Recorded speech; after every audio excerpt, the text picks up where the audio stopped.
You stand on the shore of the ocean watching the tide come in.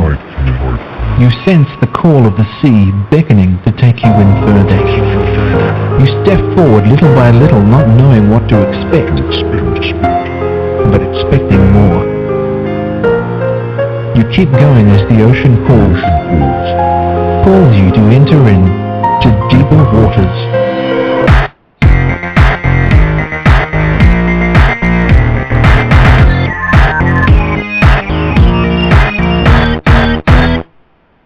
Hello out there, everyone. Welcome to the Deeper Waters podcast. I am Nick Peters, your host, hoping to bring you the very best in apologetics information today. And now, some of you might have seen the blog post I wrote advertising the show saying this show might not have been. For those who don't know, it's been a rather difficult week here. I had a number of events happen that led me to the doctor to find out that I had an inflamed prostate, and it led to a lot of pain on my part, which we had 2 nights of very little sleep here, my wife and I both, because I was screaming most of the night.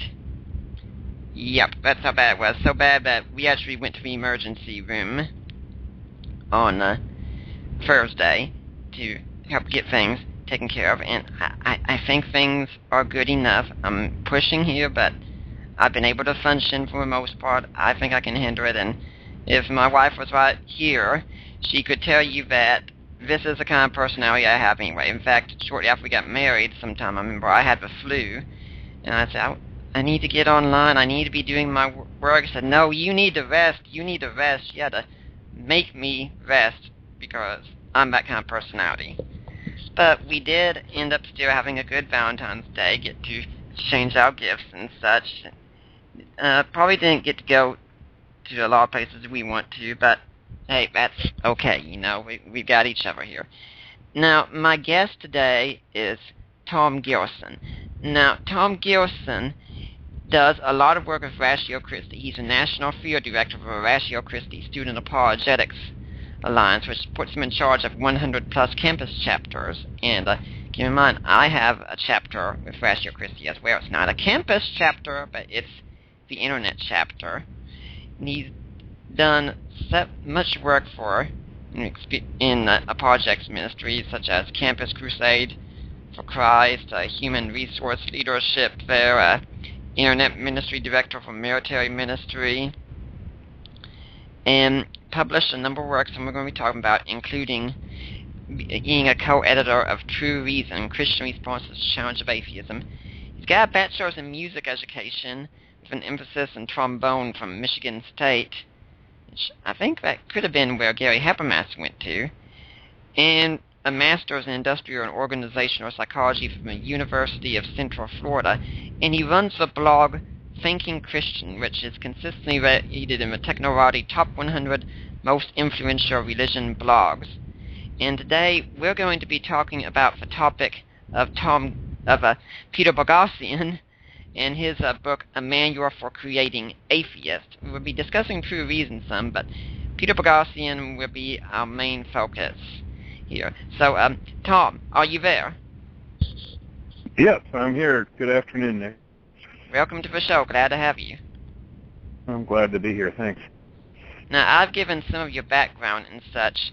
Is there anything you'd like to add about that? And also, would you like to tell our audience a little bit about how you got to be where you are today? Well, sure. Yeah, I live in Ohio with my wonderful wife, Sarah, and we've got 2 college-age kids.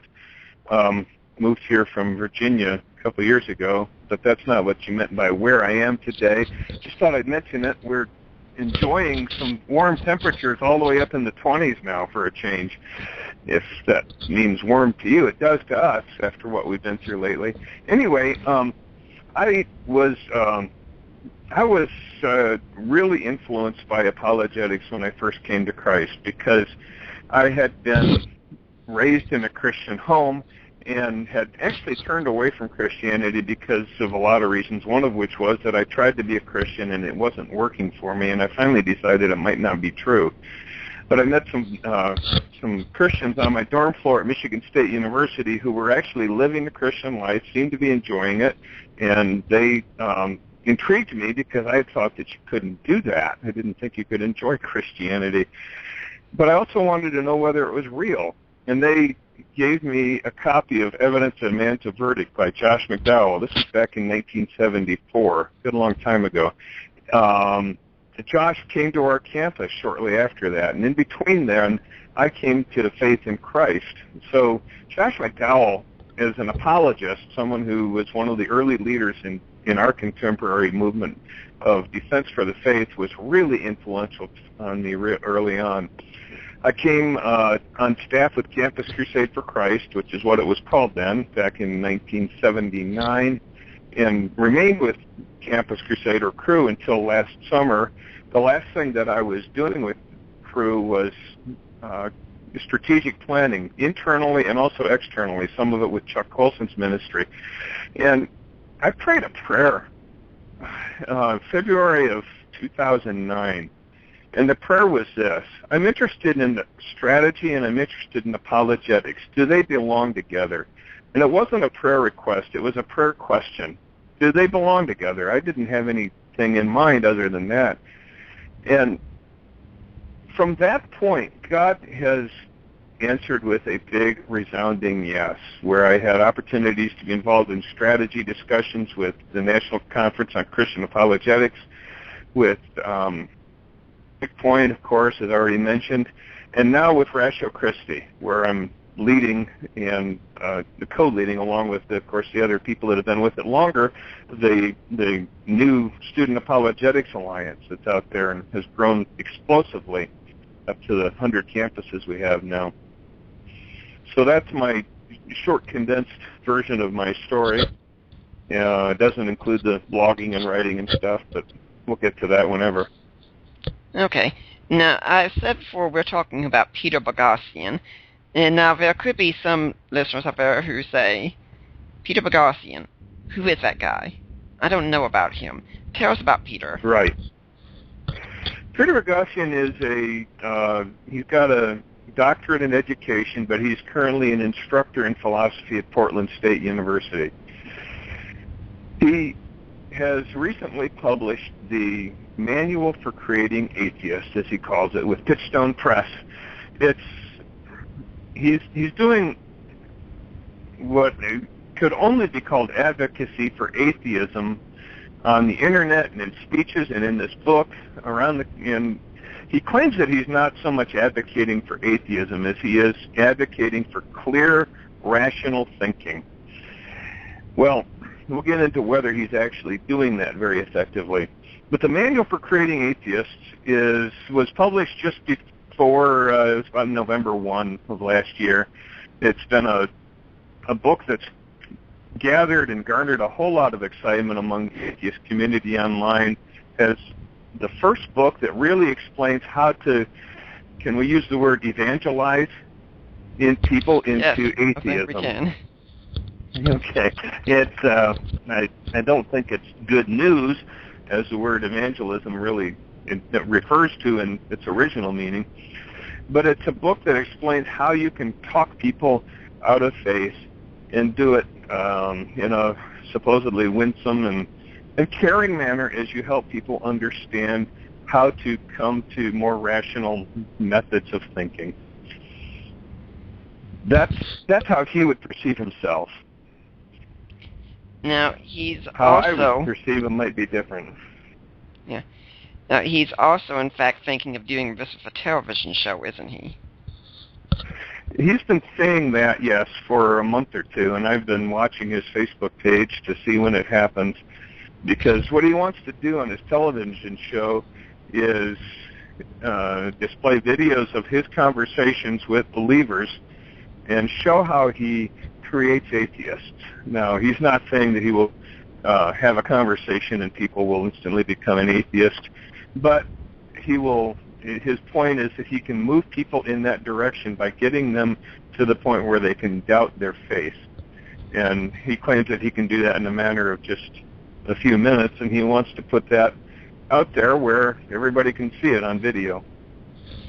That's his I plan. talked about that some last week with my guest, Don Johnson, and about how he had said that he's also planning to come into area churches, to which as soon as I heard that, I said, oh, please, please, come to my church. I want you to come to my church. And, yeah. And the sad thing is... I would love for him to come where... he likes to sit in the middle seat on airplanes, hoping that he can sit next to a Christian and talk them out of their faith, or at least talk them into doubting their faith methods. And I would love to sit next to him on an airplane. I think that would be a very good conversation. Mm-hmm. Sure. Yeah, but the sad reality is, unfortunately, most Christians are indeed totally unprepared for what Bogosian has to say. And I've said before that it seems like Bogosian is going after low-hanging fruit, and it's the fault of the churches, unfortunately, that we are producing just low-hanging fruit. Right.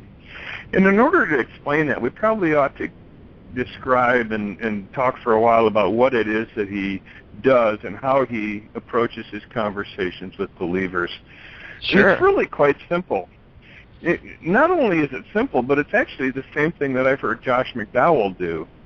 The difference is in where they land it at the end of the conversation. Mm-hmm. What he'll do is he'll ask, now, do you believe that Jonah lived in the belly of the big fish for 3 days? Or do you believe that Jesus walked on water? And the believer will say yes, and he'll say, well, how do you know that?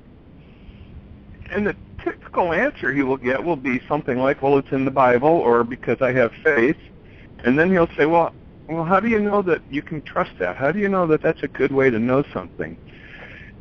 Where that usually goes with believers is eventually to, well, I believe it because God said so, which he will again say, how do you know? If you ask how do you know often enough, the believer will usually say, I don't have an answer. Or they'll circle back around to something they already said before, like I have faith. Mm-hmm. Which is really actually, his point is that that's very weak. Now, Josh McDowell does that. I've seen him do that with high school students. And his point is, yeah, that's very weak too. The difference between them is that Josh says there is a strong way to answer that. Mm-hmm. Yeah, and Peter Bogosian, in fact, makes much about the idea of faith, doesn't he? Since his definition of faith is often pretending to know things you don't know. Right.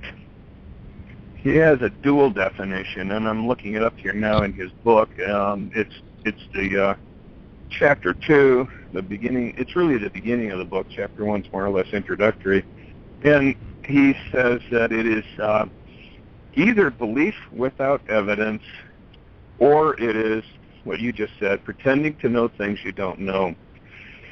Either way, it is something that is worth nothing. It should be totally dismissed, and people should get over it. It is a virus of the mind. It is a cognitive pathology. It is a doxastic sickness. That's one of his favorite big words, doxastic, which means having to do with belief. It's a belief sickness. Now, he says that this is indeed what faith is. Is he right? He does.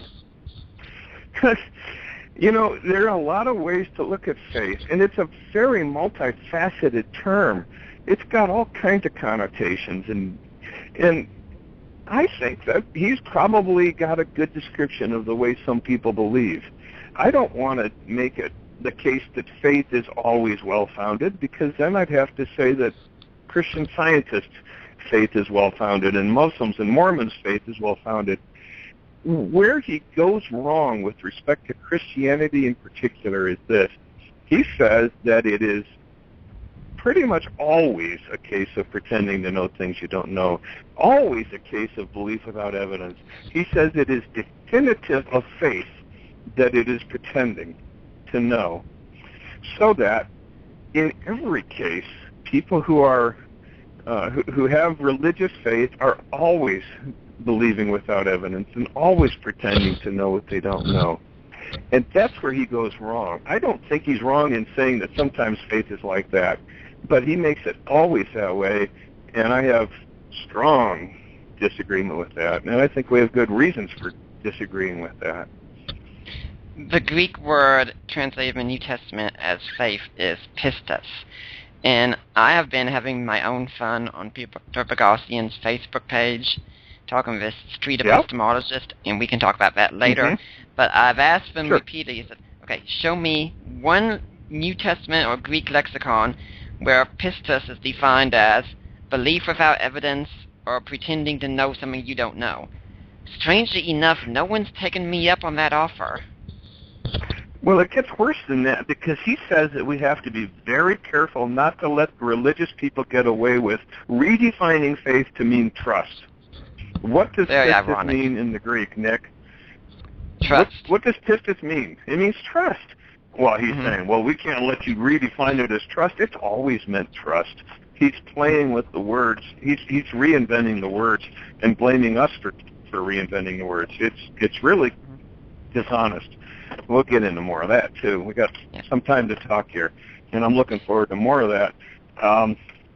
He's really actually trying to change the definition of the word, and he's doing that quite openly. If you listen to him in the right interviews and podcasts, he's not saying that we're he's not actually saying that Christians have illegitimately changed the definition. He's saying he wants to change the definition. Of course, he's not alone in that. Unfortunately, the new atheists like Richard Dawkins, Sam Harris, and others have the exact same definition of faith, and he's just trumpeting out exactly what they say. Yep. Well, and you know who they go to as their sources for their definition is each other. They go to each other. In his book, he quotes John Loftus as a credible source for the definition of faith. Well, John Loftus is a new atheist himself. He doesn't go into the real literature on faith. He doesn't take the real meaning of faith seriously. What he does, what he's doing is an authoritarian move whereby his fiat, his say-so, we need to change the way we think of faith. Well, I was thinking about this also today because I listened before our show started to the latest Unbelievable podcast with David Robertson taking down Matt Dillahunty of the Atheist Experience. And David Robertson didn't let him get away with this redefinition of faith. And Dillahunty said, well, this is the definition of faith I encounter most often from Christians. And I'm hearing that, I'm thinking, well, that might be what you're encountering most often, but does that mean that's what the original authors meant it to be? Right. And you can't fairly, you cannot, in intellectual honesty with full legitimacy, you cannot take the weakest, the least knowledgeable people as the representative of the way good thinking is among the knowledgeable people. I said that in an awkward manner. He's really doing what you already said, is he's picking low-hanging fruit, people who don't know how to articulate what their faith really is because they haven't worked it through. But people who know how to articulate it, people who have studied it, for us, he's just obviously, he's pulling a power play on the definition of the word. It's wrong. Well, with that, we're going to take a quick break. Coming up from our first break, my guest is Tom Gilson. We're talking about Peter Boghossian's Manual for Creating Atheists. And we'll be back after this break. Join Unituber and Army Girl for Christ as they discuss spiritual warfare, spiritual preparedness, the end times, life issues, and personal and spiritual growth. That's www.truthradionet.com, truthradionet.com.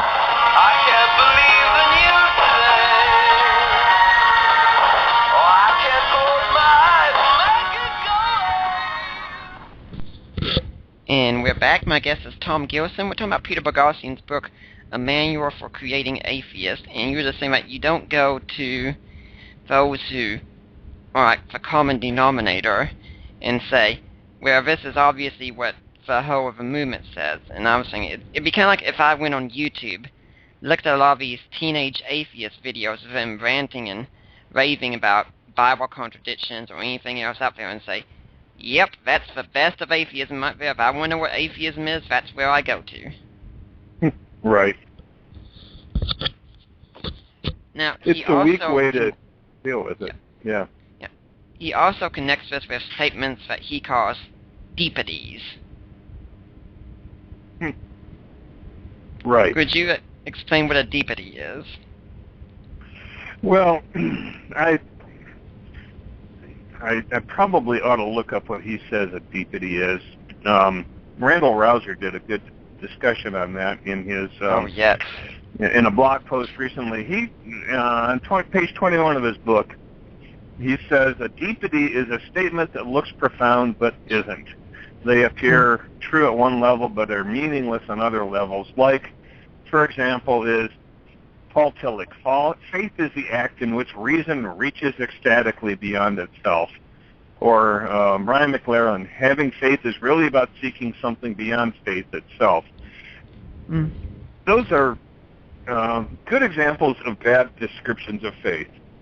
And so he does have some good examples of bad descriptions of faith.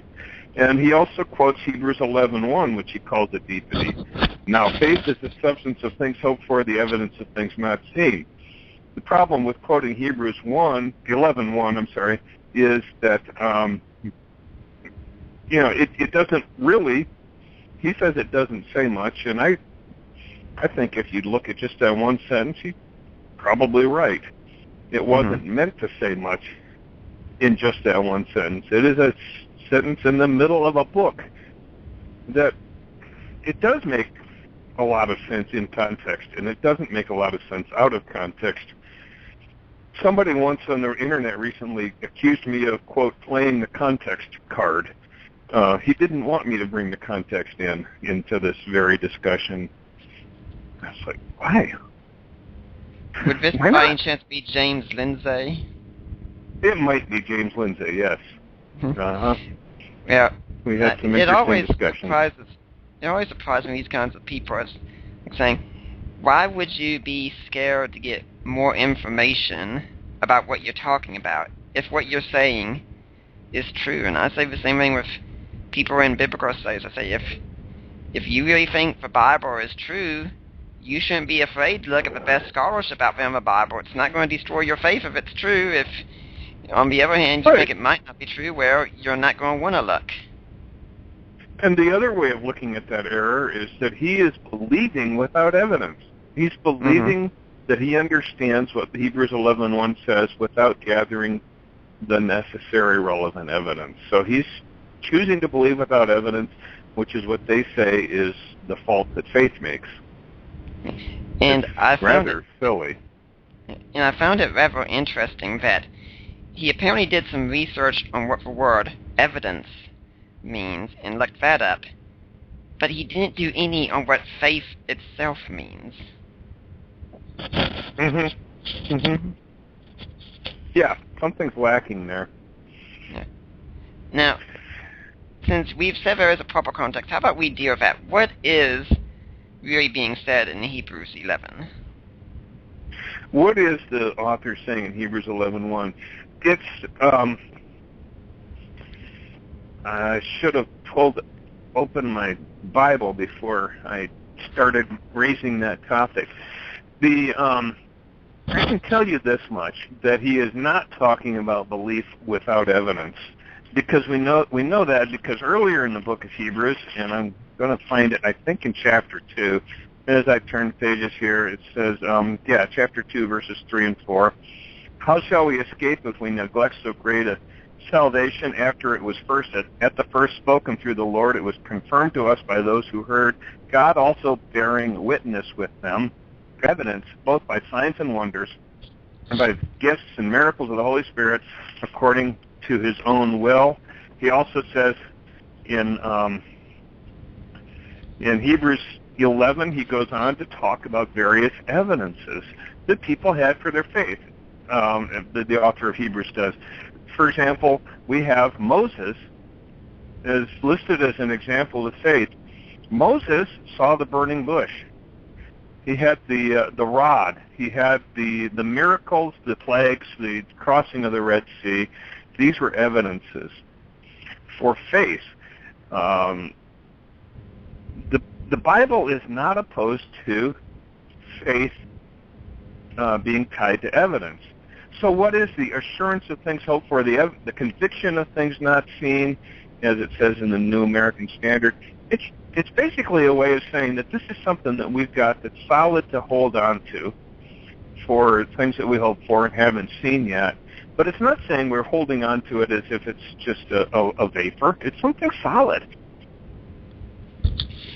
You know, when I've done my looking at this passage also, I've decided that Hebrews is a book written because some people are thinking of abandoning the Old Covenant, the New Covenant, and going back to the Old Covenant of Judaism. And the end of Hebrews 10 is talking about people that are some in the danger of falling away. He says, but we expect better of you. And what it is, these people hadn't seen the rewards of their faith. They hadn't seen the promises come true because they were in the future, and you can't see the future. And so what he's saying is, well, you're not seeing the promises. Well, guess what? You're in a great line. Here are several other people who trusted in God based on what they had seen, but not seeing the conclusion. And that was the kind of trust that he was talking about. Yeah, that's a good additional, really contextual way of looking at it. What it isn't about is faith is the evidence, which is what they want to say is, well, if faith is the evidence, and if that's all the evidence you've got, then you don't have any evidence for faith. That's not what Hebrews is about. It's not what anything in the New Testament is about. Jesus, the doubting Thomas incident is often brought up as the idea from the book of John that Jesus affirmed those who believe without evidence in response to Thomas's request for evidence. He said in John 20:29, because you have seen me, have you believed? Blessed are those who did not see and yet believed. Well, is that affirming the idea of belief without evidence? Let's read verses 30 and 31. Many other signs, therefore, Jesus also performed in the presence of the disciples, which are not written in this book, but these have been written so that you may believe that Jesus is the Christ, the Son of God, and that believing you may have life in his name. The book moves immediately from that statement of Jesus into an affirmation of testimony as evidence for belief. The Bible is all about evidence. In fact, I read this statement last night. It comes from Origen, where he said, those who have not seen and have believed are more blessed than those who have seen and believed, because they have misconstrued what the Lord said to Thomas at the end of John's Gospel. Blessed are those who have not seen and have believed, for it is not possible that those who have not seen and have believed are more blessed than those who have seen and believed. According to their interpretation, at least, then, those who came after the apostles are more blessed than the apostles, which is the most ridiculous of all things. Right. Which he's saying that the apostles had the best evidence they could have, the experience of being with Jesus for 3 years. And it would be ludicrous to have John think that, if you believe without seeing all these things, you're even better off than we are. Right. The mistake that Thomas made wasn't that he was insisting on evidence. The mistake was that he wasn't accepting the evidence he already had, which was the testimony of his best friends.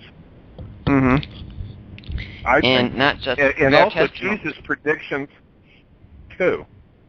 Yeah, I was about to add in that one. Not just that, but Jesus' own prediction. Thomas had evidence. The problem wasn't wanting more evidence; it was rejecting the evidence he already had. Right. Yeah. Now, what happened to me when I began talking about this on the internet, of the fact that in the Bible, faith was always tied to evidence, what happened to me was people said, well, you can't use the Bible to show that. You can't use the Bible to show evidence for faith, and because you have to show that the Bible is true. You can't expect us to believe the Bible along with you. Well, okay, that's not the point at this stage in the discussion. There are evidences for belief in God, but at that point in the discussion, I wasn't talking about that. I was talking about the historic way the word faith has been used. In the Bible, when people spoke of faith, they spoke of something that was tied to evidence. When they went on going on down through history, Origen, like you said, who is just a couple centuries after Christ, and Aquinas and Augustine, and all the way through to today, when people have spoken about faith, they've talked about something that was tied to evidence. What that means in itself is not directly that faith has evidence for it. What it does mean is that the word faith does not mean belief without evidence. It means that the definition that he used is a new one, a novel one, that's disconnected from the literary and historical conventional use of the word. So he's changing the definition. It's quite amazing that here you're trying to have a discussion about what the words in the Bible mean and what the Bible is trying to say, and you're not allowed to use supposedly what the Bible says to do that. Right. Yeah. What does the Bible say faith is? Well, I start to answer, oh, no, you can't use the Bible. You know, right. It's in fact, weak. the position that people like Bogosian and others take, no New Testament scholar would take that position. And none of them would say, I don't believe the Bible is true. I don't believe the Bible is the Word of God. Therefore, the Bible is absolutely useless to understanding the history of Jesus. Not one of them would take that. Right. And then you get to the contemporary atheist movement, where they're talking about the definition of faith, and they will open up the dictionary and say, what does the dictionary say about faith? And they'll look at the second definition, and it says that it is belief without proof. And they'll say, see, the dictionary says it's belief without evidence. And I say, does it say evidence or proof? And they'll say, well, it says belief without evidence, belief without proof, as if belief without proof and belief without evidence are the same thing. Right. Well, first of all, the dictionary doesn't rule over Christian thinking. And secondly, proof and evidence are two different words with different meanings. Mm-hmm. In the medieval mindset, for instance, they said there were things you could know, and there were things you believed, and what you knew could be demonstrated. They'd say, for instance, you could demonstrate that God exists by using reason alone. But by using reason alone, you could not demonstrate that God is a Trinity. You believe that He's a Trinity, and you believe the Bible is valid in that statement, but you can't demonstrate it.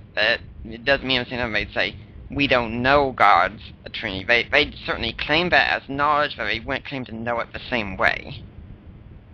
Right. Well, yeah, and no, we don't know it by reason the same way that we know that there is a God, but there are good reasons to know it, which have to do with the trustworthiness of and the authority of the Bible as demonstrated through other means, which, going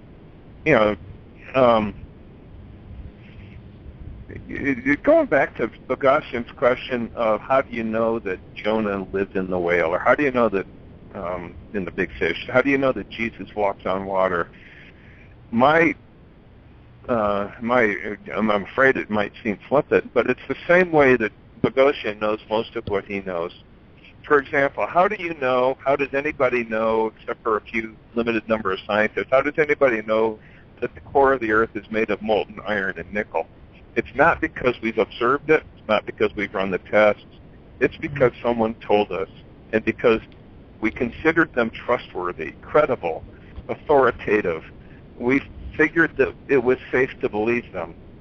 That's how I know Jesus walked on the water, is because someone said so, and for other reasons, independent of that, I think that I can believe them because there's good reason to believe that the people who wrote that in the Gospels were telling the truth. And these are the kind of reasons that you probably talked about on other podcasts frequently. It's not directly our topic here, of course. Yeah, I'm thinking I've got a ready example immediately here of how this works. As I said, I was in the hospital earlier this week with an ER visit, and when I go there, the doctor says, here's some medication, take this, here's what you do. And I go home and do it. And we say, is that going to work? Yep. Well, how do you know that? The doctor said so. Well, how do you know they're right?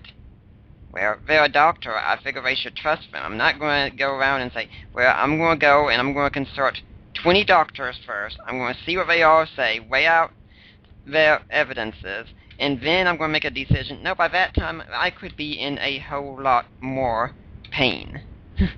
Right. And probably a whole lot more broke as well. Yeah. I mean, I'm looking out the window, and I'm looking at trees, and I'm looking at an evergreen tree that I believe has a deep taproot. How do I know that? Because someone told me, and I believe them. I haven't dug the tree up. And it's how we know. How do you know what the capital of Libya is? Well, maybe you've been there, or maybe you've trusted somebody who told you, or a map that said so. This is not unusual. This is an okay way to know things. This is normal.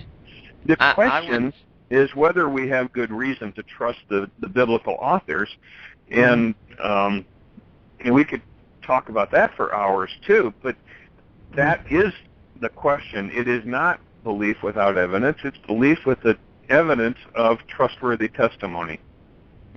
I would really be wondering if I met someone who says that the sun goes around the earth instead of the earth going around the sun. But if I was asked point blank, said, well, how do you know the earth goes around the sun? Can you make a scientific argument for that? I would be absolutely stuck. I could not make an argument like that. But at the same time, if I said, well, I'm just going to remain agnostic on that issue, that wouldn't be accepted. No, it would be unthinking. It would, you can accept authority. So, it makes it. Pardon me. For the sake of argument, in fact, we could even say our reasons for trusting in Christ, trusting, for instance, that He rose from the dead, could be wrong, but that's a far cry from saying we're believing without reasons. Right. And it's a far cry from pretending to believe, too. It's not... Suppose we're wrong. Are we pretending to believe? No, we're just mistaken. And there is a difference between being mistaken, being wrong, and being in pretense. So, because otherwise, suppose Bogosian got something wrong once on a... maybe he studied Latin, and maybe he got something wrong on a test in Latin class. Was he pretending to know? No, he was just wrong. He's got it all. He's choosing words that are intended to make it look ridiculous, instead of being the kind of words that you can discuss and ask questions like, well, maybe are we right or are we wrong? Those are things you can discuss, but when you change it to pretending or lacking in evidence completely, you shut off the conversation. We're going to take a quick break right now. I'm Nick Peters of Deeper Waters Podcast. My guest is Tom Gilson of Thinking Christian. We'll be back after this break. It's here, the official Rock Radio mobile app.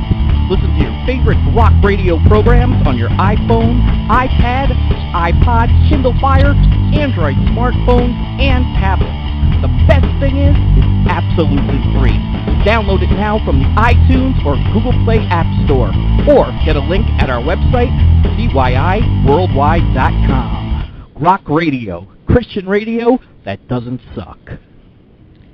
And we're back. I'm Nick Peters of the Deeper Waters Podcast, and you're listening to our show right now with Tom Gilson talking about Peter Boghossian's book, A Manual for Creating Atheists. And now, I'd like to give out the number for our show. It's 714-242-5180. And for all we know, Tom, we could have some street epistemologists calling in then. What exactly are street epistemologists? Street epistemologists, well, let's explain the word epistemology. That's the other favorite big word of Peter Boghossian. Epistemology is the philosophical study of how we know what we know, whether we know what we know. It's the study of knowledge. The reason he talks about epistemology is because he calls faith a bad epistemology. It's a bad way of coming to knowledge.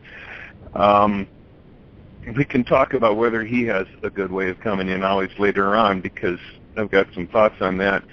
But what he wants people to do with his training is to go out in the street and to explore people's way of coming to know the things that they believe through faith. And so these are epistemologists that are trained to do this on the street. And the training is to do things like what we explored earlier, to ask questions like, do you believe Jesus walked on the water? And to trace that question down until people get to the point where they say, well, I don't know. And to try to nudge them away from faith that way. From what I've seen on Boghossian's Facebook page when I've been interacting with his friends there, it's that the street epistemologists are woefully unequipped. Right. Well, they're probably equipped to handle the believers who just don't have a good answer to their basic questions. But that's low-hanging fruit again. Yeah, that wouldn't surprise me, but when it comes to so many issues, these street epistemologists are really uninformed. They haven't wrestled with philosophy, they haven't wrestled with the history, and usually it's just a trumpeting of science, which I suspect most of them haven't even really wrestled with that. Why do you think, well, first off, do you think this is accurate, and second, why do you think it is or isn't?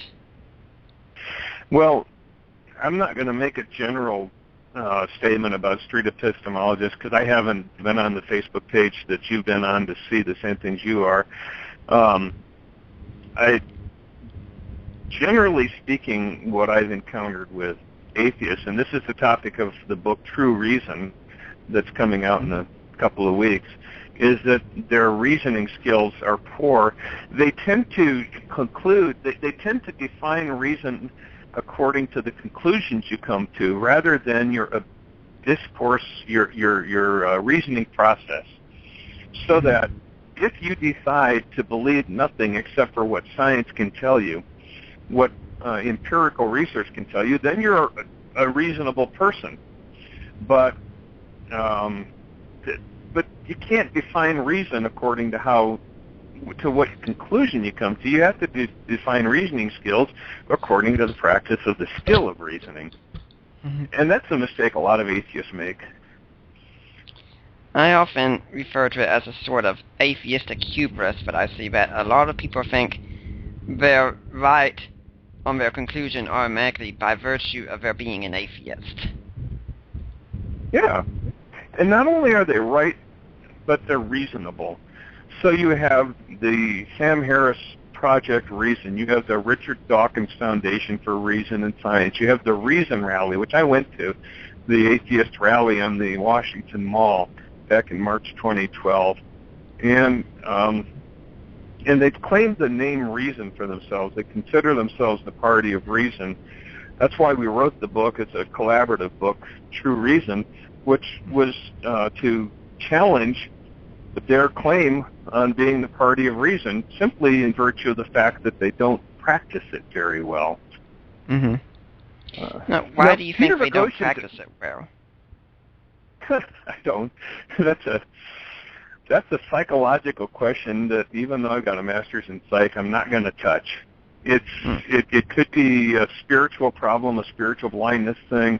So I am touching it, at least to the extent of speculating on it. Maybe I should explain a difference. It's not what do you think their intentions are, but what evidence do you see that leads you think these guys are saying they're champions of reason, but really they're not championing reasoning well? Well, Bogosian's a great example of this, actually, and he's an ironic example because he says that he's not really out to create atheists. He's out to promote good, solid, critical thinking so that people use the proper epistemology, so that people are making their knowledge decisions based on good processes for coming to knowledge. And he's a professor who teaches a critical thinking course at Portland State University. But then he, for example, he's got a lecture online, a couple of them. One of them he gave at Portland State University several months ago, where he's supposed to be demonstrating good critical thinking. And he, in this talk at Portland State, he says he's talking about how people come to faith, and there are three core reasons, he says, for why one believes one's faith tradition is true. Reason number one is miracles. We're going to examine a few miracles. That's a quote. Now, here's where I pause and I say, now, if someone says, okay, we're going to examine a few miracles that would be reasons for us to believe our faith tradition is true, Nick, what would come to your mind as being miracles that we use to support the idea our faith tradition is true? Resurrection, immediately. Resurrection, okay. This is what he said. The first one was transubstantiation, and the second one was tongues. Transubstantiation. I'm just what in the world is transubstantiation? I can tell you, but there's a lot of... Yeah, go ahead. Yeah, I was just going to say, it's supposedly where the elements of communion really turn into the body and blood of Christ.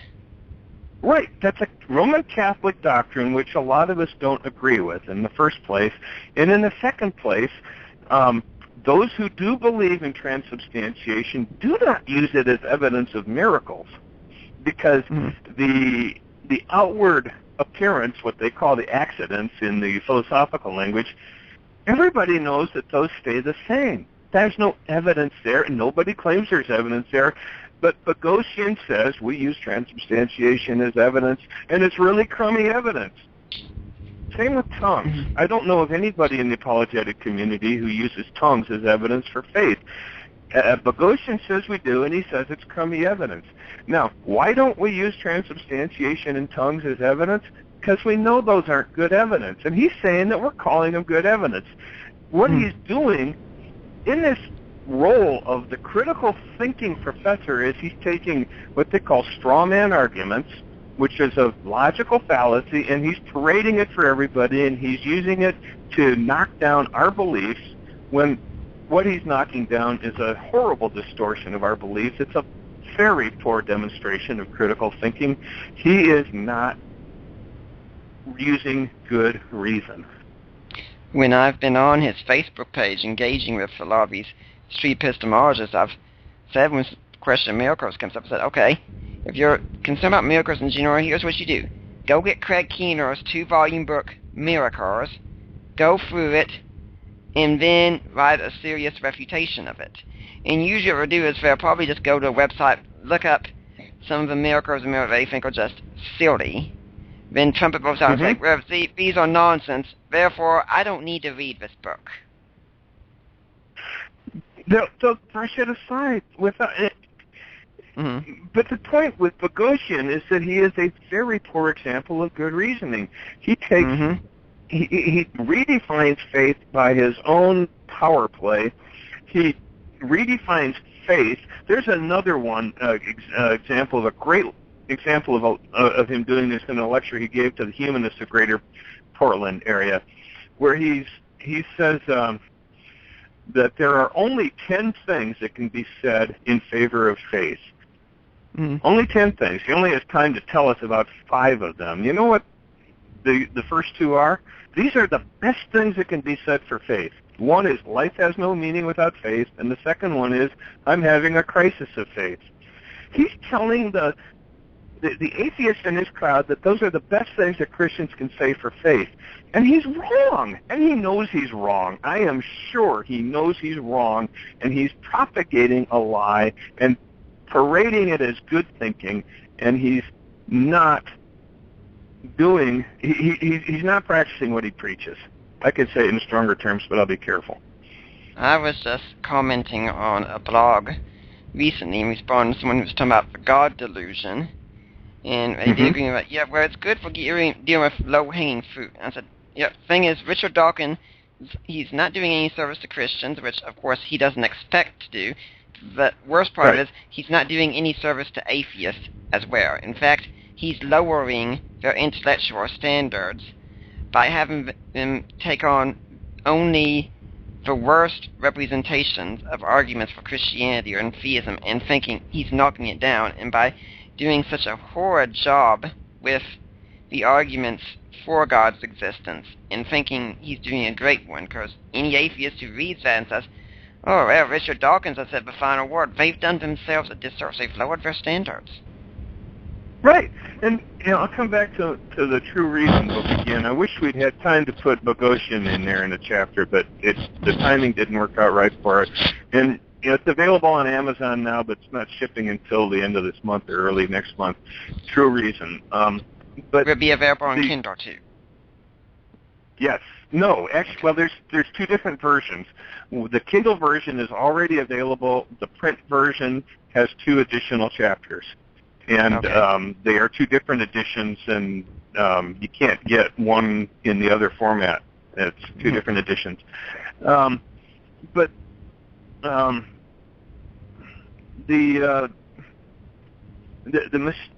over and over again, the atheists are saying that they're the party of reason, as I already mentioned. And you have people like Sam Harris in a debate with William Lane Craig. Sam Harris is the head of Project Reason. Craig comes into this debate explaining some very logically oriented reasons to believe, and what the debate was about was whether you need to have God in order for there to be ethical realities. And Craig's approach was logic and reason. Harris's approach was basically an appeal to emotion.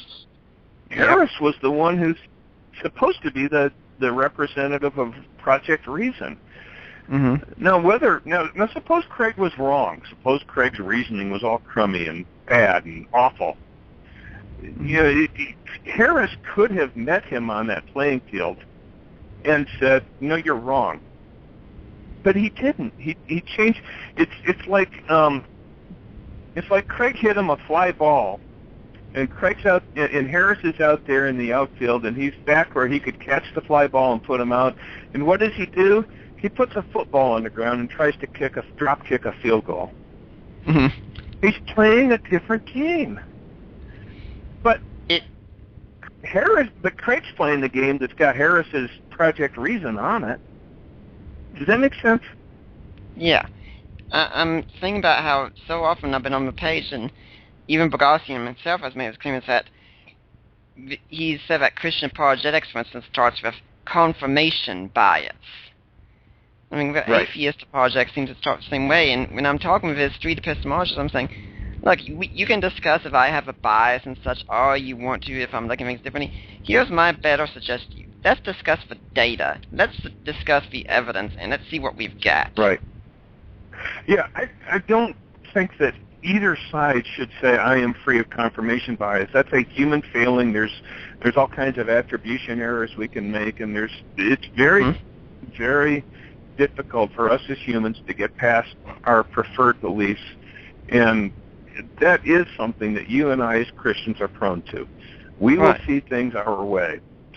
But for them to make a blanket statement that we're the ones who are guilty of it is also psychologically naive. And you have said exactly the correct thing. The way to protect yourself from confirmation bias is to look at the data. In fact, what I've told them is, my main area is in biblical scholarship. So I said, here's the scholars that I've read. Here's the ones I've read that are non-Christian, that are liberals, that are atheists, what have you, that disagree with me. And yes, I've also written responses to them. Can you please tell me what you've done on the other end? And they generally haven't read anything in a field. I mean, as soon as I get most of them questioning even the existence of Jesus himself, I realize, yeah, I know what kind of crowd I'm dealing with here. Right. And Bogosian, in his manual for creating atheists, he's using sources like Richard Dawkins and John Loftus for his and Richard Carrier. These are fellow atheists for his definition of faith, and he has not engaged with any historic Christian or other religious scholarship on the definition of faith.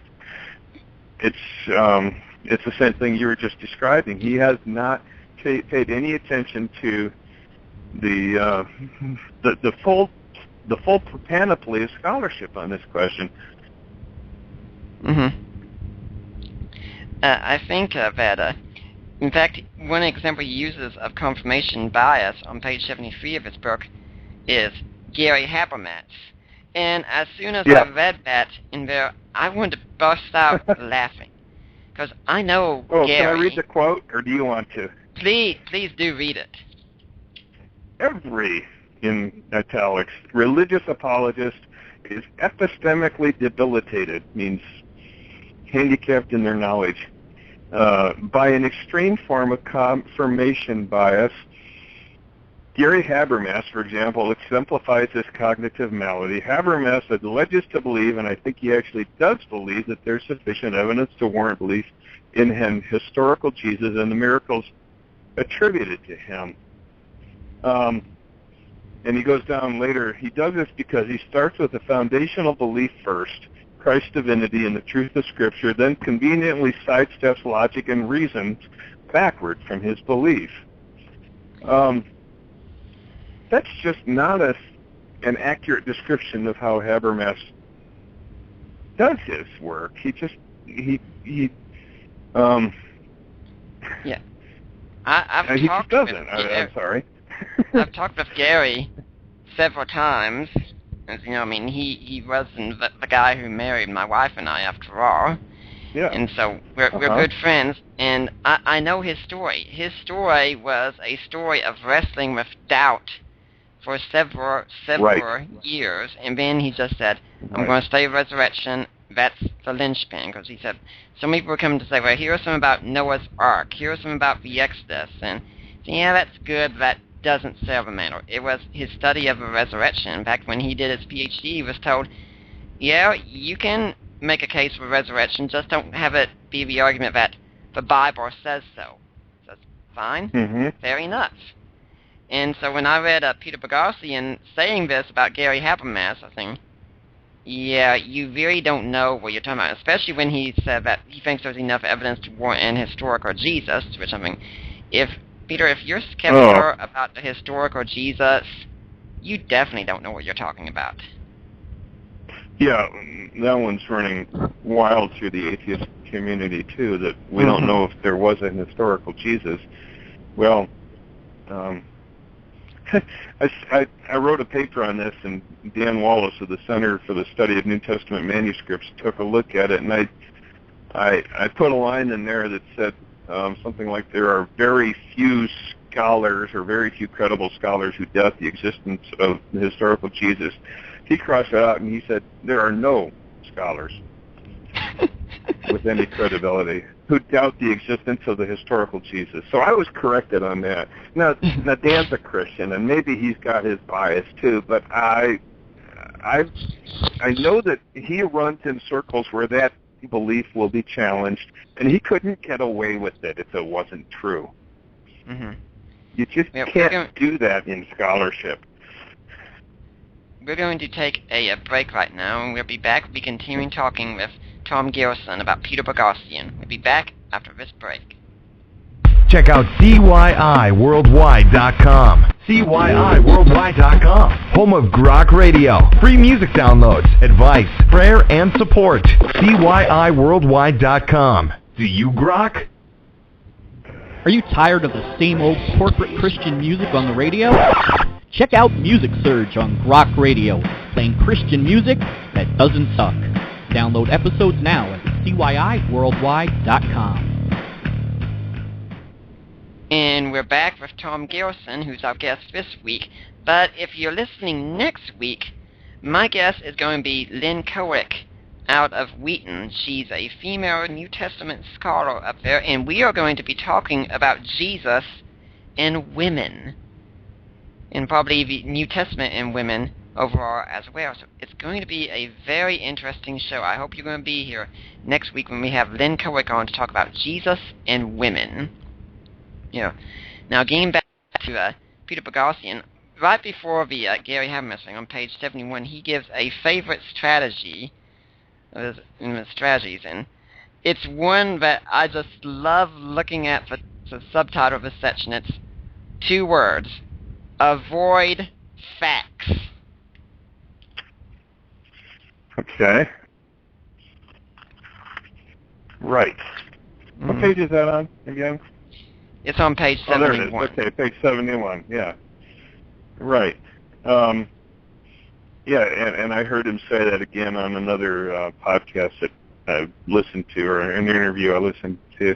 And the idea, he's actually on a tactically brilliant course when he says that. By the way, the reason Boghossian matters is not because he's got any philosophical shots going for him. I don't think he's got any credibility there. The reason he matters is because he knows something about persuasion theory and strategy and tactics. Mm-hmm. So that whether he knows what he's talking about or not, he's got a way of being persuasive with and mobilizing people to be persuasive. Mm-hmm. And this is one of those tactics from his studies in persuasion theory, is you don't want to put people back on their heels. You don't want them backed into a corner. You don't want them being defensive of God in particular. So you don't talk about whether there's a God. You talk about whether their ways of understanding reality, their epistemologies, are effective epistemologies. People are hardwired to defend their belief in God. People have not spent any time defending their epistemologies. Mm-hmm. Right? I mean, because right. Who even know the word? Right. So, who stands up and dies for their epistemology? We don't have any martyrs for epistemology. And so that's an area that we are willing to let ourselves be vulnerable in. And so he says, approach that. And people are more vulnerable, and in a good way. I don't think there's anything wrong with that. But that's his avenue, and you won't get defenses raised against you the way you would by attacking the facts that people believe. Yeah, I think he's on a good track there in the tactical sense. We should say we don't have a problem with Peter Boghossian wanting to share atheism or get people to be atheists. I mean, if he thinks atheism's true, that's what he should be doing. What we have a problem with is that we don't think his reasoning's very good, and unfortunately, too many people in the church are going to be unequipped to deal with that. Yeah, that's a fair way of putting it. I believe in Jesus Christ. I don't have any apologies for that, but if somebody could come along and say that that there's a good reason not to believe in Christ, I would want them to say it if they said it well. And, right. I've got college-age kids who, if they have any questions about whether Christianity is true, I hope they face those questions head-on and hear the best reasons to doubt it. Mm-hmm. And then they make their decisions. Mm-hmm.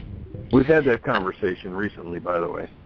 Yeah, I've even said I think it's really great to be able to go into a bookstore and look at the Christian section and not be afraid of anything there as if it would destroy your faith, and just pick it up and say, yeah, this looks like it could be interesting.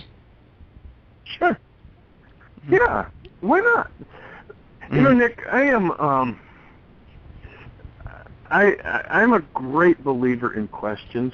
I look at what Jesus did in the New Testament, and he asked question after question. He had more questions in response to people than he had straight answers. There's a reason for this. It's not because he was lacking in answers.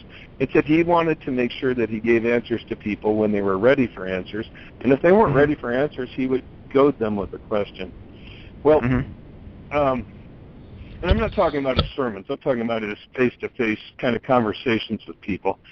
But questions bring out people's thinking, and they get people to interact with what they believe, with what they know, with what they doubt, and it drives people to think more deeply. I am fully in favor of that. And if it's an atheist question, great. If it's a doubting question, fine. Face it. Go to the answers if you can find them. Look for the answers.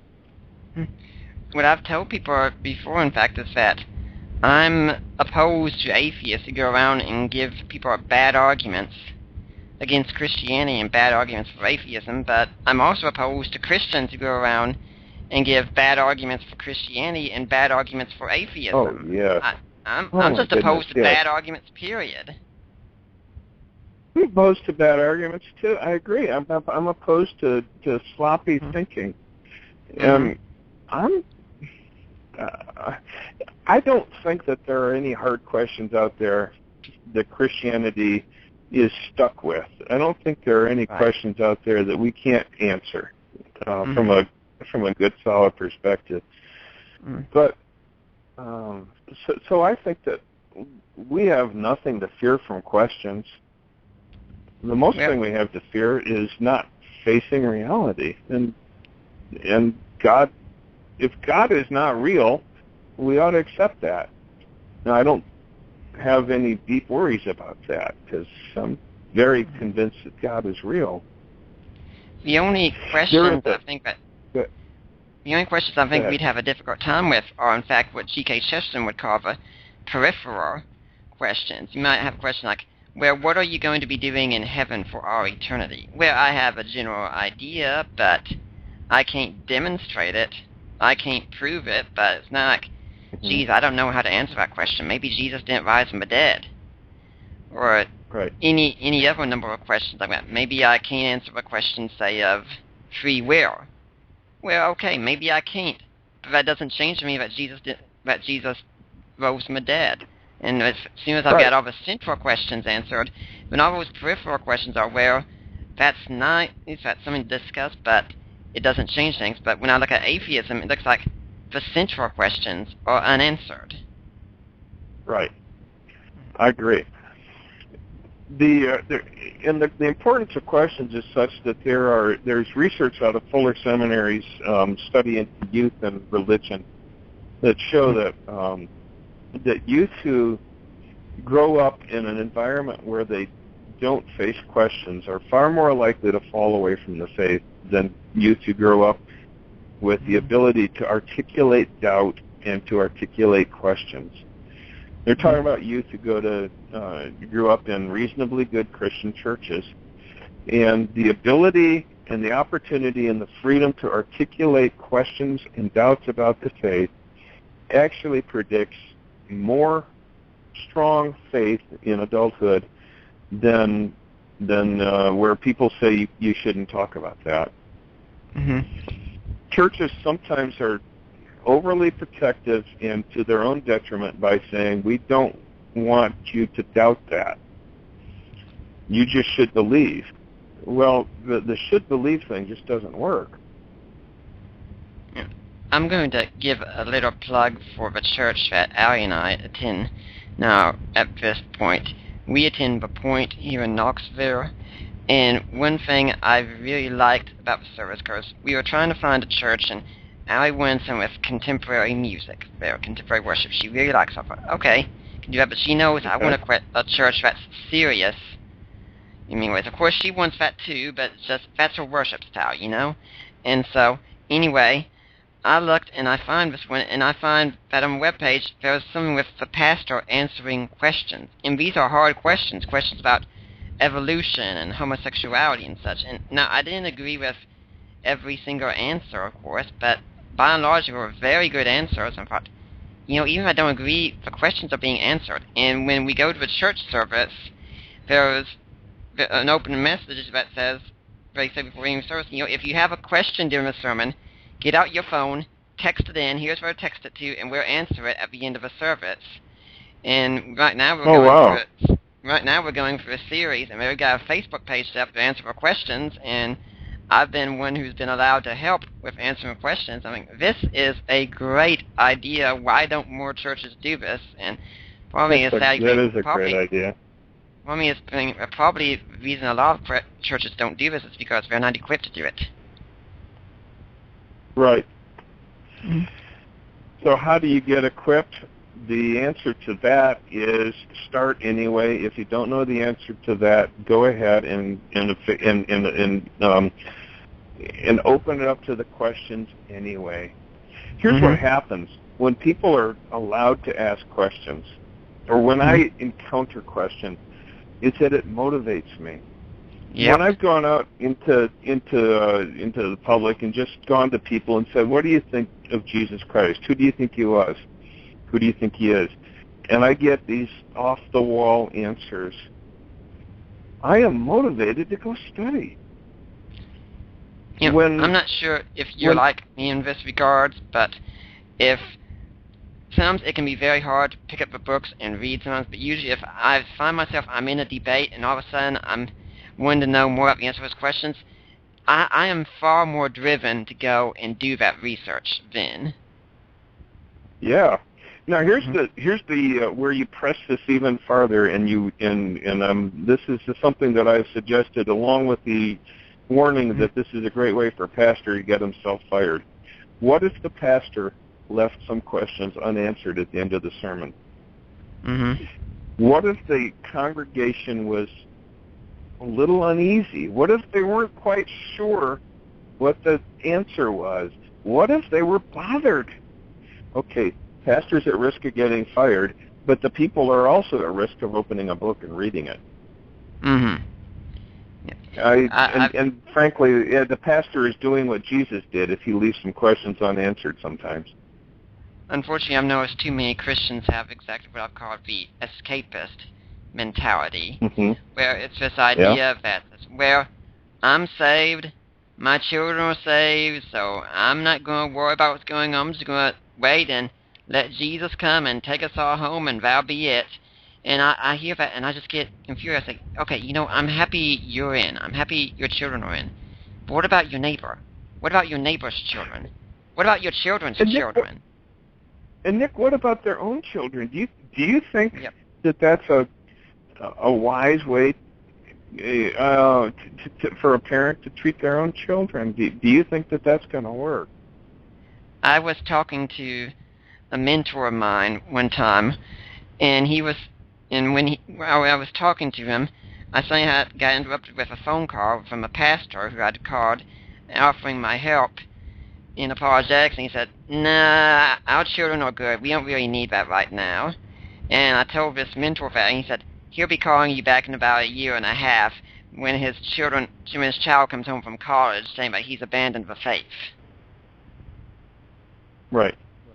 And that has been known to happen. I've heard other apologists, I won't tell their story for them, say that they have had that exact same conversation, the year and a half later conversation with pastors whose children have left the faith. And raising a child is it's an inexact science. It's something that and they're people with their own free will and their own decision making. You can't make a formula that will make sure that your kid will follow in the footsteps of Christ. Yeah. But you can do things that make it more or less likely. And one of the ways to make it more likely for them to follow in the footsteps of Christ is to let them grapple with their questions. If they raise a question that you don't know the answer to, by the way, as a parent, and you say, "Whoa, that's a good question," and then you look like you don't know what you're going to do next, you are poised for your biggest win as a parent at that point. Because if your next sentence is, "I don't know," let's see if we can figure this out, you're winning at that point. Mm-hmm. You're in a great place. Or you can even say, I don't know, but let's go to the local library and see if they have any books on the topic. Right. You know, Go to the internet if you go to the right places. Or the wrong places. Just keep looking. Right. And, you know, we could... often say with so many people, if your child was getting beaten up by bullies a lot at school, where you can't have them depend on the teachers forever. You might go in and have them do something like, say, learn karate, for instance. If you had someone who was a daughter who was working in an environment you thought was a dangerous environment, but she had to pass through it, you might give her pepper spray, or give her a trainer so she could carry a concealed weapon. You're not going to just go up there and say, well, you'll be fine because you're my kid. You're going to want to make sure they're the best prepared that they can be. So why on earth would you send your students off to colleges that have a goal to destroy your child's faith and say, you don't need any training, you're going to be fine? Right. Now, here's another side of how this connects with Peter Boghossian, too. Coming back around to him as a focal point of our discussion, when he says to us that faith is pretending to know things you don't know, when he says faith is belief without evidence, what he's doing is he's trying to change the landscape of the vocabulary such that certain topics are virtually impossible to discuss and certain questions cannot be asked. For example, if your child, suppose Boghossian succeeds to some extent, and you've got a lot of people out there thinking, okay, faith is belief without evidence, and you're a Christian parent, and you're saying to your kids, you really ought to be thinking about whether the faith is true and whether there's good reasons for faith. What the tape that's going to play in their head is this. They're going to translate that, and this is what he wants them to do. He instructs people to do, is to translate it as this. The parent is speaking, and the child hears the parent saying, you really ought to consider whether pretending to know what you don't know can lead you to the truth. All of a sudden, the question of whether there's truth to be found there becomes unaskable, because the child is going to hear it in a way that wipes it out from the cognitive territory of possible thoughts. It just wipes it out because he's changed the meaning of the word. That's what he's trying to accomplish. I've often said that he who controls the meaning of the words wins the game in the end. It's happened with the word truth. It's happened with the word hate, with tolerance. And if it happens with the word faith, it puts us deep into a hole when it comes to discussing matters of the pretending to know things we don't know. I mean, when it comes to discussing matters of the faith. Yeah, we are seeing a great example. We're seeing a great example of this right now, in fact, in the marriage debate, because I often tell people, I'm opposed to redefining marriage. Say, are you opposed to same-sex marriage? I say, you might as well say, I'm opposed to square circles. They don't exist, as far as I'm concerned. I'm opposed to redefine marriage. Now, you see, I say it's something specific. You want to say it's something different, you have to make a case for why it's different. I'm not going to help you with that. Right. So this is where, again, he's being he's displaying his strategic insight and his tactical insight, which is he's aiming at a very strategic target. If he can redefine the word faith in the general conception of the word in the American public or the world public, then we're going to have to quit using that word. We're going to have to find another word for what we're trying to say, because we don't want to be saying, my faith is faith of our fathers is the title of an old hymn, pretending to know what they don't know of our fathers. You just don't want that flashing through the congregation's mind. It's a very strategic target. Yeah. we're going to take a quick break right now. My guest is Tom Gilson of Thinking Christian. We'll be back after this break. Hey, this is Minister Grok. Thanks for listening. Although Grok Radio is free, there are costs to upkeep the website, podcasts, and purchase Bibles and materials for street ministry. And while we are happy to pay this ourselves out of pocket, we will gladly accept any gifts if you feel led to support the shows and our street ministry. You can send a gift or love offering through our website at cyiworldwide.com. Thanks for your support, and God bless. And I would like people to remember that this work that we do here is listener supported. And as you can tell from the week that we've had, we definitely could use your support here. And if you want to support Blog Talk Radio, you can do that through the CYI Worldwide Ministries. And if you want to support Deeper Waters in particular, you can go to my blog at deeperwaters.wordpress.com. There's a donate button there, but the best ways are to make donations through either tectonics.org or through Risen Jesus. And if you do those, stress both times that, I want this to go to Nick Peters of Deeper Waters. I'll make sure it gets here. Or you can go for the Ratio Christi Issues and Answers chapter, my own personal chapter where I handle work done on the internet. And Tommy, you wanted to talk some about Ratio Christi as well, didn't you? Yeah, it's a huge privilege to be involved in this ministry. It's been picking up on a movement moment as people are more and more interested in apologetics, the defense of the faith, how we know that the faith is true.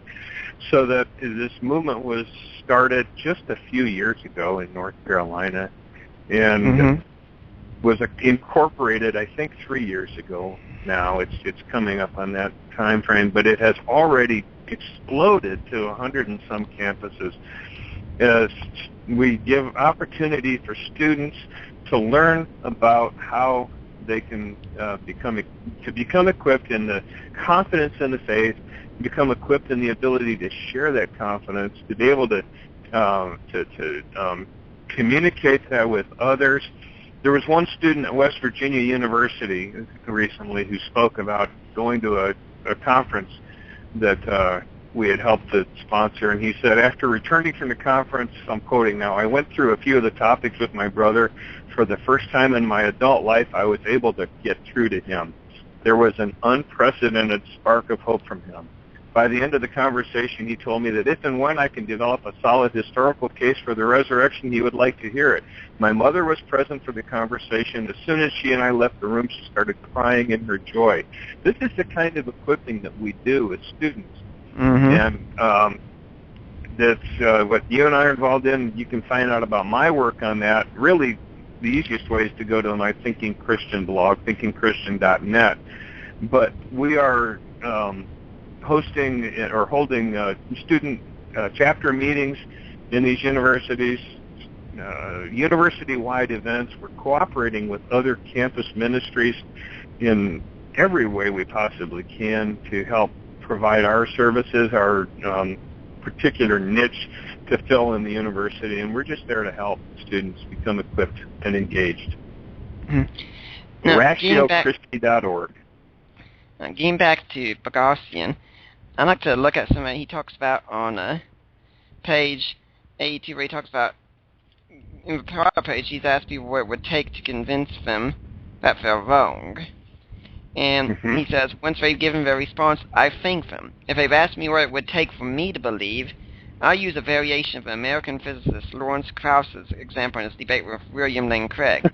If I walked outside at night and all the stars were organized to read, I am God communicating with you, believe in me, and every human being worldwide witnesses in their native language, this would be suggestive. And then he has in parentheses, but far from conclusive, as it's a perception and could be a delusion. Right. I find that an incredibly revealing statement. It is. He actually strengthens that in a conversation he had with Richard Dawkins. It's available online, a YouTube video, Bogosian and Dawkins speaking at Portland State, where Dawkins says that even the return of Jesus Christ could be considered to be weak evidence for the existence of God. And Bogosian nods his head, apparently agreeing with him at that point. It was Dawkins' statement, but I think Bogosian goes along with him. And so, now, again, I was listening to him earlier today in a podcast, in an interview with, oh shoot, the name's escaping me, anyway, it was an online interview where he was talking over and over again about the importance of doxastic openness, which is the importance of being willing to change your beliefs if presented with sufficiently powerful evidence. It's very important to him. He says it over and over again. And you know what? If this isn't doxastic closedness, being closed off doxastically, I don't know what is. I mean, he's not just talking about his own delusion. He's talking about, in the same quote you gave, if all the stars were organized to read, I am God communicating with you, etc., and every human being worldwide witnessed this in their native language, that still wouldn't be really evidence to him. That's a guy who says he believes in doxastic openness but doesn't consider that potentially evidence is not telling the truth. Do as I say, not as I do. Yeah. You know, what it tells me when I see that is, I mean, my main arguments I use for God's existence are the 5 ways of Aquinas. And what that tells me is if I go up to Bogosian, I might as well say, don't bother, because you've already decided in advance the argument has to be wrong because you haven't had an experience. And yet I'm sure you're the one who says most Christians are coming to their faith because they've had an experience, and it's not because of reason. Right. There's another layer to it, too, which is this, that he, in his talks and in his book about how to be a good street epistemologist, he emphasized the importance of being open to changing your mind. But what it looks like to me, when he is obviously not open to changing his mind, is that he's saying you need to have the appearance of sincerity. The old saying, there's nothing more important than sincerity, and if you can't be sincere, at least fake it. You got to have sincerity, but if not, at least fake it. That's what he's really seeming to portray here, because he's not showing this doxastic openness. He's not being open to listen to what other people say. He's decided, and he's closed off to the most extreme evidences. But he wants to make sure that people don't look that way. Yeah. What I've actually done is I've kind of referred to it as an atheistic presuppositionalism. Okay. It's just pretty much you start off, atheism is true, therefore all the evidence must be construed in some way to fit with that atheism, and if something doesn't fit with it, it doesn't count. Right. It has to be a delusion, something. Right. Now, what would cause me to change my belief? I mean, that's a fair question. I don't have any fear of facing that question, and I don't agree with one answer that a lot of people give, the bones of Jesus Christ. Oh, yeah. And the reason I don't agree with that is because we'd still have to decide whether those really were the bones of Jesus Christ, and I could wiggle my way out of that one real easily. If someone brought me the bones of Jesus Christ, I could just say, no, that's not what they are. Here's what would cause me to change my belief, is if someone could provide me with a better explanation for the way the world is, and a better explanation for the things that we read about, and what scholarship supports about Jesus Christ, if someone could give me a better explanation, I'd go for it. The reason I accept Christianity is because it's a really, really powerfully effective way of understanding reality. And the Holy Spirit is in the mix there, too, in a way that I can't explain to a non-believer. But I can explain that much to a non-believer. That's what I've said, in fact. But just give me a better explanation of the data, and that's where it will take. Now, he does, in fact, have a conversation where he talks with a professor at seminary. He doesn't name him, which that that was interesting to me, but I suppose that's also a professional courtesy. A lot of writers don't do that kind of thing. And Right. this Old Testament professor does say the bones of Jesus. And I do Right. agree it does become an embarrassing conversation then. Yeah. Now, if there was absolute proof that those were the bones of Jesus, yeah, okay. But I just don't think that anybody could absolutely prove that. What I need is something to show me that Christianity isn't the best explanation for reality. Mm-hmm. Or you could even, Yeah. Mm-hmm. Go ahead. Go ahead. Yeah, I come back to something Chuck Colson said in a I've heard him say it more than once, the late Chuck Colson, that he quizzed some theologians in England about this and said, what's the definition, or what is Christianity, rather? And they came back with answers all over the map, and even the conservative Christians didn't give the answer he thought was true. And he said, and I agree, having heard it, Christianity is the explanation for everything. Mm-hmm. It covers not that it explains, why thermostats work, Yeah. but it explains the background behind everything. Mm-hmm. And if you can attack that successfully, then I'll give up Christianity. We usually encounter atheists, I think, who fought Christianity for not doing things it wasn't supposed to do. Like, for instance, where it doesn't give us a scientific explanation of the universe, where it's not supposed to. That's the job of science. I would say Christianity gives us a foundation for studying science and finding out the answer to that question, but it's not meant to answer that question. That'd be just like faulting the scientific community for not being able to explain to us how we understand Shakespeare. Right. Right. Of course, some scientists would say, well, that's really, everything's in our domain, and we just haven't gotten to that one yet. But no, that's not a proper understanding of science or of Shakespeare or of humanness.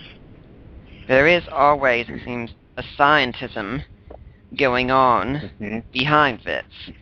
As in, I mean, that's why I've even said in my own blog post that I'm fine with whatever you can show me can be demonstrated by science. I'm not necessarily fine with everything that you think is an interpretation of that data. I mean, if you could show me, for instance, macroevolutionary theory is true, well, I'm fine with that. Okay, it's not going to cause me a problem. But at the same time, I'm not going to look back and say, well, therefore, theism is untrue. That doesn't follow from that evidence.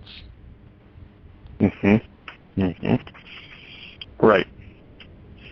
We've got one discipline, tumbling over into another in ways that just doesn't belong. Nick, I wonder if we ought to talk about the containment protocols that he suggests in the end of his book. Sure. His chapter 9 of the Manual for Creating Atheists. He begins after an epigraph. He says, "Just as the body is exposed to toxins, so is the mind. Faith is an unclassified cognitive illness disguised as a moral virtue. Each of us dreads the thought of becoming ill, and we take whatever measures necessary to regain our health. Not so with the faith virus. People infected by faith feel gratitude and appreciation for their affliction." And so he talks about how are we going to dislodge this virus? Well, maybe we can't, but we can at least contain it. And I know you've read this. Have you ever seen anything that looks quite so much like hate language as what he says in this containment protocols chapter? Well, I'd be skeptical of using the term hate language since that's been redefined, but yeah, I'd say very hostile language is being used. You caught me there. I accept that correction. Yes. But what were you saying again? I'd say hostile language is being used. Hostile language, yes. Right. So he says use the word faith only in a religious context. So does Nick Peters have faith in Allie? No. Can't use that word. Mm-hmm. Why? Because he said so. Right. He says stigmatize faith-based claims like racist claims. So racist statements are stigmatized now. You can't use certain words, even in an innocent, with innocent intent, because you will get really, really thrown out on your ear from most contexts. And he wants people to be treating faith-based claims the same way. And he goes so far as to say that, I'm quoting page 212, in the short term, one specific verbal technique to help contain faith-based justifications for knowledge is through the, quote, adult table response. One can sit at the adult table if one has evidence in support of a position. Absent evidence, the claimant needs to go to the kids' table. And he says later in a paragraph, waive an ancient text, and expect others to go along with its authority, or claim faith as a justification for your beliefs. You need to sit at the kids' table. Those at the kids' table can talk about anything they'd like, but they have no adult responsibilities and no voice in public policy. That's hostile. You know, actually, I've had a lot of fun with this kind of statement, because when I've been engaging with these street epistemologists, I'll so often use Bogosian's own words and say, well, you know, you need to practice some more doxastic openness and stop pretending to know things you don't know. And, well, if you don't have any day over your position, then please go sit at the kids' table, okay? It works great to use their own mentor against them. Yeah. Another thing that's going on there, too, where people are violating their own values, is that what they're doing there is they're stereotyping us badly. They're saying that we have, we're claiming faith as the justification for our beliefs. They don't know that for sure. They're just assuming that about the whole group of Christians. It's kind of like, well, you know, they're all stupid. They all believe that the world was created just, 100 years ago. I'm exaggerating. But, we're all stupid. We're all believing things based on pretense. We're all really kind of idiotic. And it's almost like, well, they all look the same to me. It's bigoted stereotyping, and if they saw themselves in the reality of that stereotyping behavior, I think some of them would feel uncomfortable about it. Yeah, I think what's even more concerning is when you look at his reasons, such as number 8, where he says, treat faith as a public health crisis. Right, yes. Now, I think Dangerous. we're getting close to a systematic destruction there at that point. And especially when you tie between number 11, where he says, remove a faith exemption from the DSM, the Diagnostic and Statistical Manual of Mental Disorders, in which he's saying pretty much treat all people who claim faith as if they're mental conditions, as if they're diseases. Now, that is definitely getting to controlling, dangerous talk. Right.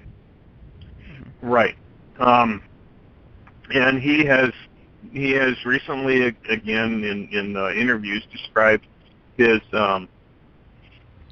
he's described this as, it was Stefan Molyneux, by the way, is the name of the person I was trying to come up with earlier. He says that this is a species-threatening moment, that faith is a matter of the future of the species, and if we don't get rid of faith, that's going to be really dangerous for the human race. And so we've got to contain it. Yeah. Let's pause on that for a little bit. We're going to take a break, come back, we'll wrap things up, and we'll talk about that point, okay? Okay. Yep. Okay. Nick Peters, my guest is Tom Gilson. We'll be back right after this. Oh, yeah. Hey, folks, it's Will ZPI, and you guys got to check out CYIWorldwide.com, home of The Grok Show, free MP3s, music, advice, and even prayer support. That, again, is CYIWorldwide.com. Check it out.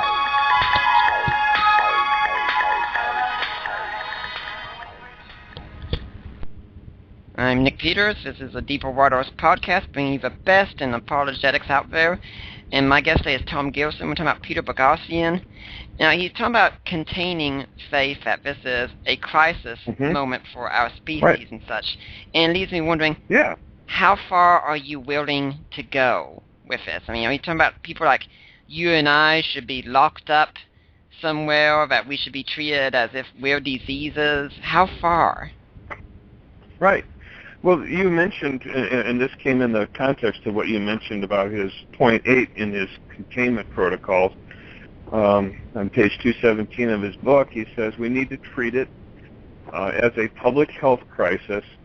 We must reconceptualize faith as a virus of the mind and treat faith like other epidemiological crises, contain and eradicate. Sam Harris has said something along the same lines. We need to eradicate faith. Richard Dawkins and Christopher Hitchens said something like that in the conversation shortly before Hitchens' death. We need to, that victory would be destroying Christianity. How do you do that? Yeah, I'm thinking, are we on the lines of saying the final solution, for instance? I wonder what's in their mind, because you can't just eradicate faith with street epistemologists. He must know better than to think that that's possible. But he wants to redefine it in the psychological and psychiatric literature as a disease. They did that kind of thing in Soviet Russia with they treated dissidents, quote unquote, with chemicals. And I don't. At least that's the story that came out during the communist era. Whether it's true or not, about Soviet Russia, the thought of it happening to us today seems to be perfectly in line with the idea of treating it as a mental disorder. You treat it. I also thought it was interesting that he suggested that parents raise their children up as atheists. Now, really, I don't have a problem with that, because I think if you're an atheist parent and you think atheism is true, that's what you teach your children. That doesn't surprise me. But the same when Richard Dawkins sees Christians raising up their children as Christians, he calls that child abuse. But when atheists raise up their children as atheists, that's A-okay. Right. The Dawkins argument is really ironic, because he was, at the time he wrote that, he was the professor for the public understanding of science at Oxford University. That is a completely science-free opinion of his. There is, to say that there's no evidence that raising children as Christians, I'm going to back this up and start over again. You could say that there's no evidence that this is child abuse, but that would be a gross understatement of the reality. The strong evidence, especially coming out of the National Study on Youth and Religion, headed by Christian Smith, the very, very strong evidence is that kids who are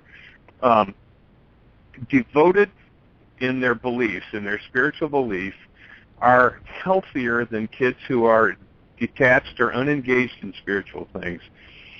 He actually, in this study, he measured 99 different measures of academic, relational, social, spiritual, mental health, and the devoted group came out healthier than the disengaged group on all 99 measures. That's not a symptom of having been abused. Right. Children who have been abused do not come out healthier than children who were not abused.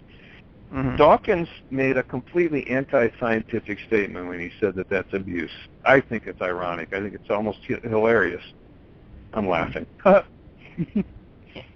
It's just part of this idea that I noticed with atheism, and I think it's a large part of what's going on with the whole Christ myth idea popular in atheist circles, that if there's anything that could lead any support to Christianity being true, where that has to be stamped out immediately, you can't give it a single inch whatsoever. I mean, I've been tempted to say to these people, in fact, I'm pretty sure I have said some people, I said, there are many atheists who come to believe in a historical Jesus and go on to lead happy and meaningful lives. Sure. Now, here's the question, too. I think that I've been speaking in very strong language about the errors of the atheist thought leaders like Dawkins and Boghossian.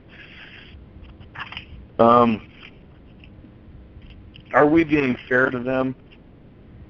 And here's the thing that I don't want to forget, and I want to make sure I mention at the end of this 2 hours together, is that it's a very difficult balance to maintain.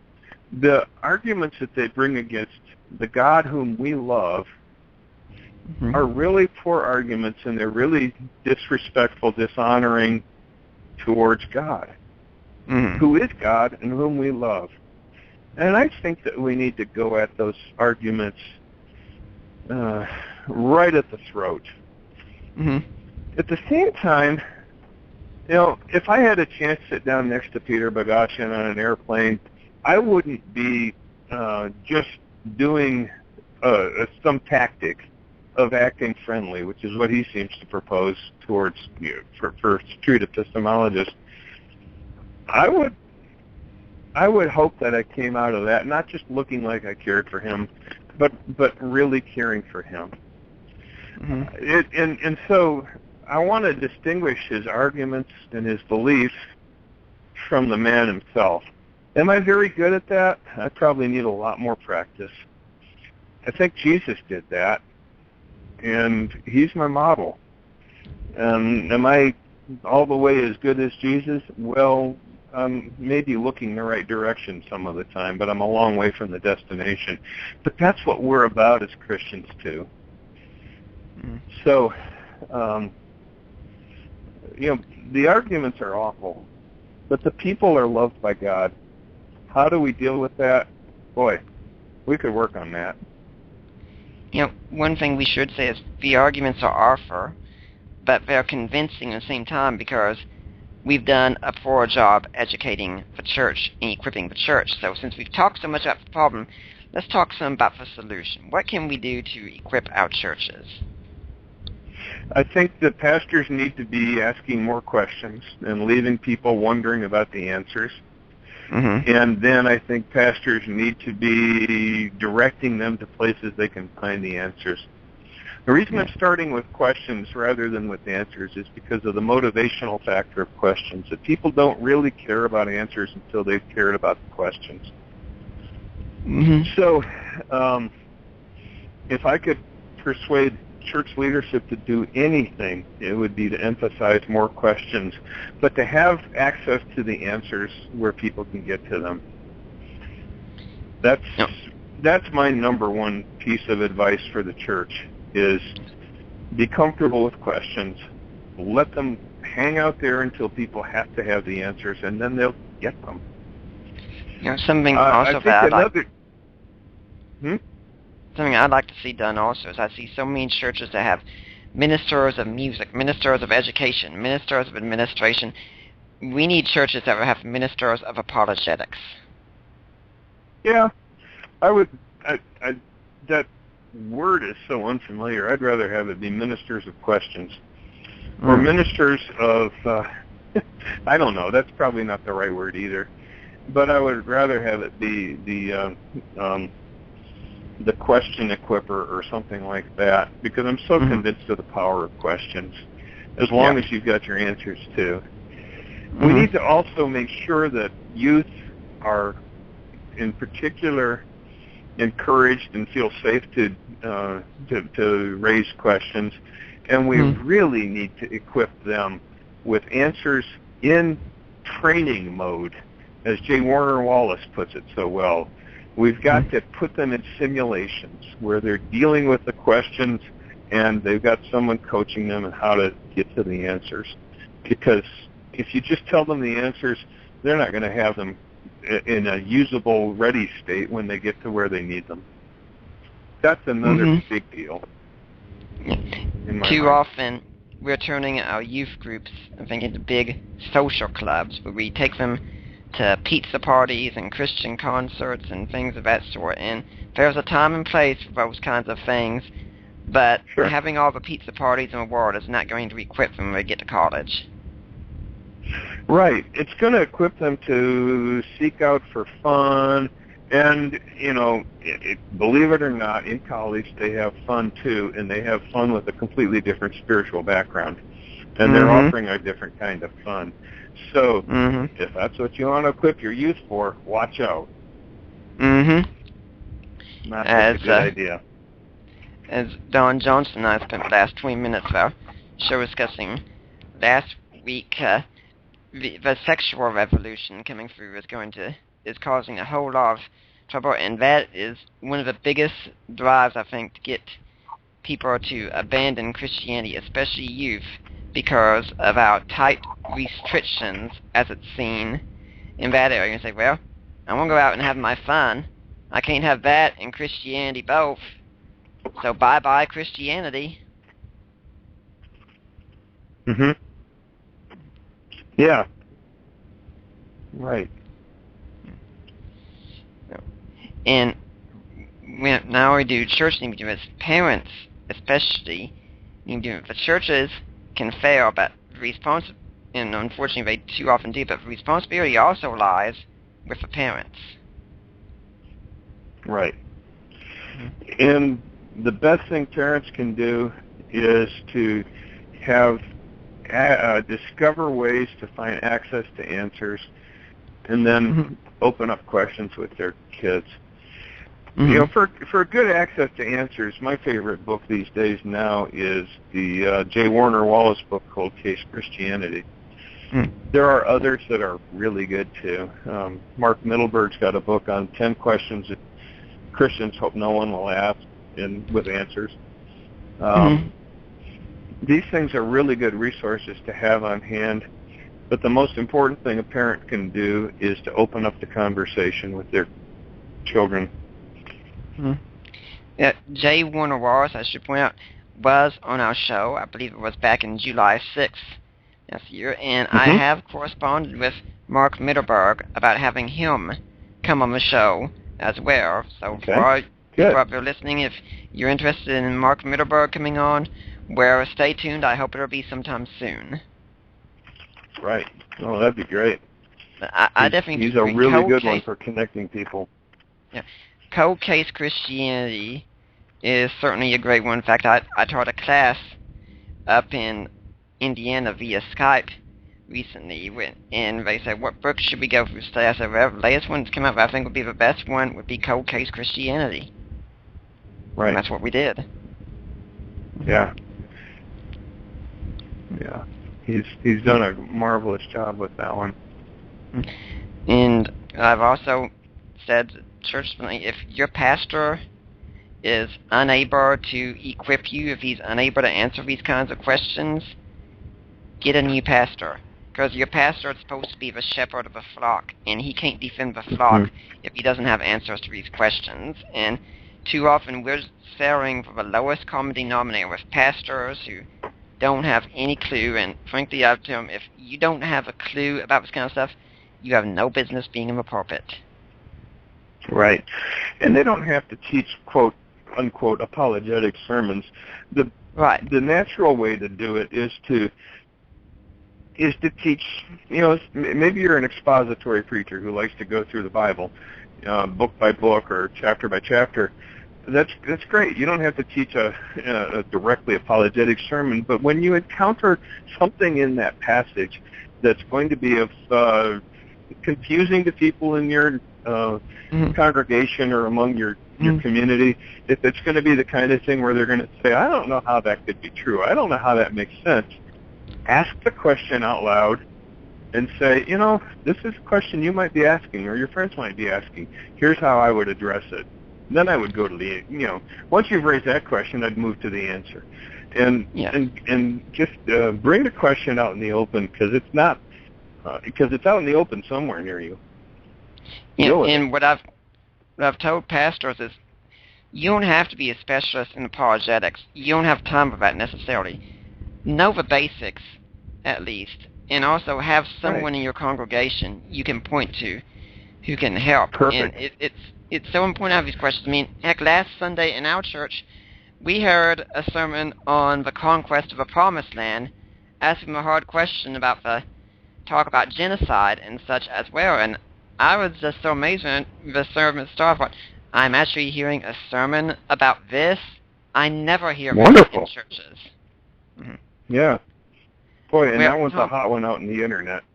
Mm-hmm. Tom, we've got a little less than 5 minutes left, so it's time to be wrapping things up. What's the final message you would really like to leave with the listening audience here? Well, there's a lot of them tumbling over in my mind, but I think the main one is to develop the ability to face questions about your faith and to discover ways to get them answered.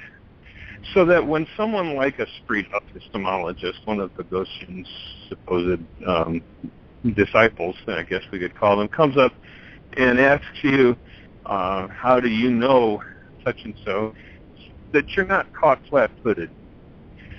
And then develop the ability to have conversations with the people in your church and the people in your family about these kinds of things. Go ahead and ask these questions. Let them flow. And then be willing to look up the answers, because these things matter. William Wilberforce said, without having the quote at hand, but he said something about how parents would blush to send their kids out into the world unequipped for their vocations, but they're willing to send them out unequipped to answer the basic questions about Christianity. Why is that? We need to realize that this is part of our responsibility as Christian leaders, whether we're church leaders or parents. But Gilson and other new atheists have this, have developed this brand for themselves as being the party of reason, but that's just not an accurate description of who they are. And we need to be able to challenge that. Well, Tom, I do want to thank you for coming on the show today. I hope, first off, that you've enjoyed your time here, and second, I hope that you'll want to come back sometime. Thank you. I hope you'll invite me. Well, whenever another work comes out and such in the future, let me know, and we'll see what we can do here. Now, I'd like to, as we're getting ready to sign off, I'd like to remind everyone, next week, Lynn Cohick of Wheaton is going to be my guest. We're going to be talking about Jesus and women. Should be a fascinating show. Make sure all your feminist friends are listening to this one. For now, I'm Nick Peters, the Deeper Waters Podcast, and signing off until next time.